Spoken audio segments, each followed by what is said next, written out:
Mga mare, matagal na talaga ako nagtitimpi sa mga sinasabi nila na tigasin daw ako. Aaminin ko sa inyo mga mare na oo, tigasin nga ako. Tigalaba, tigasaing, tigalinis, kahit nga sa madaling araw mga mare ay tigasin din ako. Kaya nga ayaw ako iwan ng misis ko dahil sa sobrang kasibagan ko mga mare. Sa katunayan, sa sobrang sipag ko, nililinis ko rin yung dumi ng iba. Joke lang mga mare. Gago! Minsan nakakalimutan ko ng kumain, kaya namamalayan ko na lang, nangangatog na tuhod ko. Kaya nga mga mare, minsan nahihiya rin ako dahil binansagan na nga akong tigasin. Pero ito mga mare, pinaninindigan ko na lang. Kaya sa bahay namin mga mare, sobrang linis talaga. Nahihiya nga ang mga ipis at langaw na dumako at gumapang sa mga sulok sa sobrang linis mga mare. Maliban na lang sa mga lamok mga mare na gusto akong tusukin. Joke lang mga mare. Hay nako mga mare, balik na ako sa paglalaba. Hindi nyo na itatanong, masyado talaga akong pihikan. Gusto ko sa malinis, sobra. 10 bisis ako kung magbanlaw mga mare. Ayaw ko kasi nang may bula-bula pa. Makati kasi yung sa balat mga mare, lalong lalo na pag pinawisan ka, lalo sa underwear mga mare, pati singit mo nangangati rin. At sa paglalaba mga mare, huwag kayo gagamit ng mamahaling powder dahil mapapamura lang kayo sa mahal. At lalo na huwag kayo gagamit ng downy mga mare. Kung gusto nyo magkapagtitipid kayo, anlaw lang, mabuti mga mare, mabango na rin yun. Ayan nga mga mare, mag-uumpisa na ako magbanlaw. Madami-dami pa kasi itong labahin ko. Alam nyo mga mare, tuwing 3 taon lang ako maglaba. Joke lang mga mare. Iniipon ko muna kasi mga mare, lalo ngayon. Sa summer madalas mawalan ng tubig mga mare.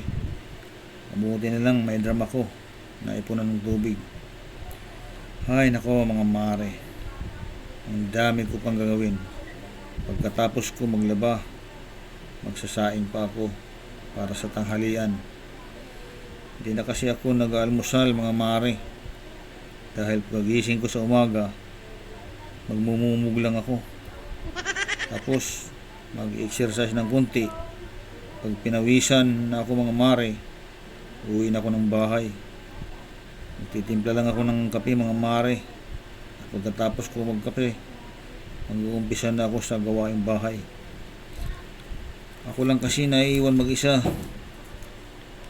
Yung mga anak ko kasi mga mare, may trabaho na. At yung nag-iisa kong apo mga mare, ay pumapasok rin sa eskwela. Yung misis ko naman may pinagkakaabalahan din. Dala niya ang kape, paglabas niya ng bahay sa umaga. Ang dami kasi ng mga kumare niya, mga kumaritis. Joke lang mga mare. At ito, dryer ko na itong pang-5 anlaw ko mga mare. At magsasalang pa ako. Marami pa kasing sasalang ko, kaya mga mare, ayaw ko naman abutin pa ako ng madaling araw sa paglalaba. Baka malaman pa ng kapitbahay ko, masyado ng abuso. Nakikigamit lang kasi ako ng kuryente nila mga mare. Paano kasi mga mare, nabata kasi yung kontador ko. May pambayad naman kami mga mare, kaso sobrang busy, nakakalimutan ko bayaran yung bill. Ay nako mga mare, pasensya na, baka kayo ay nayayabangan na. Mga mare, ayaw ko sana magsalita pa pero kailangan para na rin maniwala kayo. At ito mga mare, nag-aanlaw pa ako. Ang dami pa kasi nito mga mare. Sobrang dami. Ayun. Hindi mo gagamit? Natambakan talayo ako mga mare. Ano kayo dito ibang charge mo muna? Nag-iinit kasi yung cellphone. Ayun. Ayan. Naalala ko tuloy sa probinsya mga mare. Nung nandoon pa ako. Ay nako. Sa sapa lang ako naglalaba. At ang sabon ko Barita. Alam niyo mga mare, yung perla. Yung mga naalala ko mga mare. Hindi ko akalain na pagdating dito ganito rin pala ang gagawin ko. Hay nako mga mare, pasensya na kayo. Masyado na akong naging madrama. Paano masabi? Pero yun ang katotohanan mga mare. Sa totoo lang, bawal na kasi ako magtrabaho mga mare. Kaya sa gawaing bahay na lang ako. Ito. Itiisin ko lang ito mga mare kasi sadyang ganito ang buhay. Yan lang ang kaya natin gawin mga mare. Ito pa. Di pa maubos. Tagumpay! Ay nako mga mare. Kung alam nyo lang nararamdaman ko ngayon.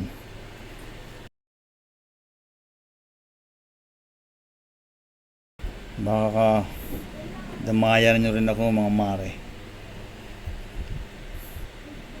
Pati nga pag good time mare, nakakalimutan ko na.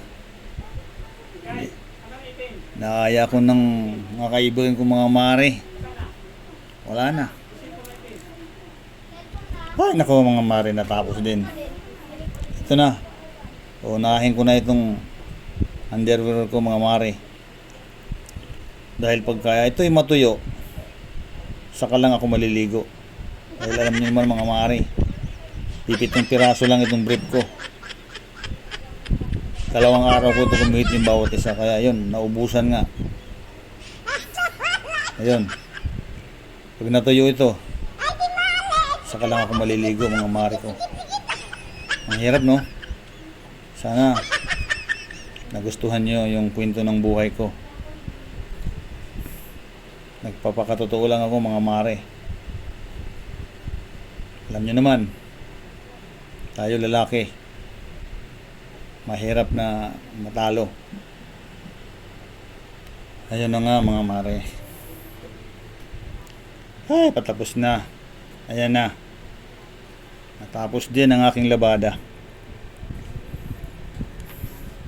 Ayan na. Isa na lang tapos na mga mare ko. Uhuy. Uhuy. Ayan na. Tapos na. Hi. Ano mga mare. Hanggang sa sunod. Hanggang sa sunod na labada mga mare ko. Ayan na. Hi sa wakas. Ayan na mga finished product mga mare. Ayan na. Ayan na. Ayan na. Huhuy.